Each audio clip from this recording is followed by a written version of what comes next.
जहां से योगी के योद्धा भर रहे हैं चुनावी हुंकार, वहां बन रही है यूपी विजय की रणनीति दमदार। उस समर भूमि से रिपोर्ट धारदार। रणभूमि तैयार है। द्वार द्वार प्रचार अभियान से केसरिया क्रांति के विजय रथ को रफ्तार दी जा रही है।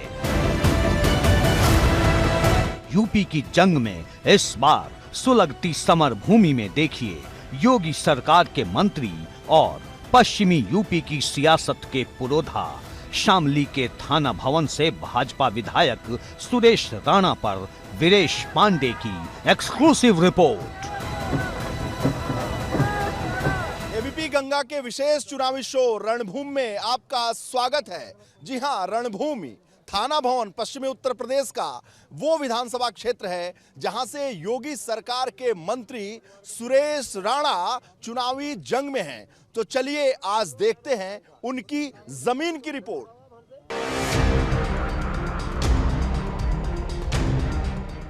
पहले चरण के रण में सत्ता की सबसे बड़ी अग्नि परीक्षा पश्चिमी यूपी की है। लिहाजा जाटलैंड के तौर पर पहचान रखने वाले शामली के थाना भवन से भाजपा ने एक बार फिर सुरेश राणा पर ही दांव आजमाया है। हालांकि 2 बार लगातार कमल खिलाने के बावजूद इस बार उनके लिए जीत का परचम लहराना आसान नहीं है, क्योंकि सभी सियासी दलों ने अपनी बिसात बिछानी शुरू कर दी है। ऐसे में सुरेश राणा भी पूरी आक्रामकता के साथ जन जन में विश्वास की लौ जलाने में जुट गए हैं। ये सिलसिला सुबह का सूरज निकलने से देर रात ढलने के बाद तक लगातार जारी रहता है। लेकिन रणभूमि में उतरने से पहले कैसे तैयार होते हैं सुरेश कुमार राणा, हमारे कैमरे में इसका एक एक ब्यौरा दर्ज हुआ। दिन की शुरुआत कर रहे हैं। अभी मैंने देखा आपने पूजा भी किया, भगवान राम सीता लक्ष्मण की मूर्ति को प्रणाम किया और साथ ही साथ ये प्रधानमंत्री नरेंद्र मोदी की तस्वीर है जिसमें वो आपके अभिवादन को स्वीकार कर रहे हैं।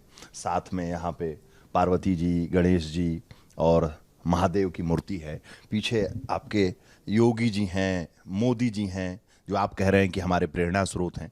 तो ये सबकी प्रेरणा और सबकी कृपा लेकर थाना भवन जीतने चले हैं सुरेश। नहीं, मैं एक्चुअली 2 चरणों में काम करता हूँ। रात को 3-4 बजे तक आता हूँ और सुबह 7 बजे निकल जाता हूँ। तो 7 बजे से और 9 बजे तक अकेला गांव में जहाँ जहाँ मिलना होता जाता हूँ। फिर 9 बजे के बाद दूसरी कैंपेनिंग शुरू होती है। तो अब मैं निकल रहा हूँ और मेरा आज 6 गाँव में कार्यक्रम है। तो गाँव-गाँव में नुक्कड़ मीटिंग होती हैं, लोगों से बातचीत होती है, सीधा संवाद होता है। और हम लोग संवाद में ज़्यादा विश्वास करते हैं। कोई मंच नहीं, कोई माइक नहीं, और संवाद के आधार पर लोगों से बातचीत करते हैं।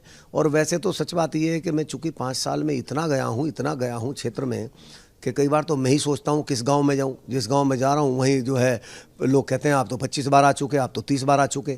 तो ठीक है, काम कर रहे हैं, लेकिन इतना कह सकता हूँ कि बड़ा आशीर्वाद जनता का मोदी जी और योगी जी के साथ है, भारतीय जनता पार्टी के साथ है और लोगों ने मन बनाया है। और मैं कह सकता हूँ पहले फेस में पश्चिम के पहले से ज़्यादा सीटें भारतीय जनता पार्टी जीत रही है। जाहिर सी बात है, ये जो आपने भगवान की कृपा अपने साथ ले रखी है, पूजा पाठ किया और साथ ही ये जो घर के और खेत का खाना खा के जब आप निकल रहे हैं तो रात में 3 बजे तक आप चल रहे हैं।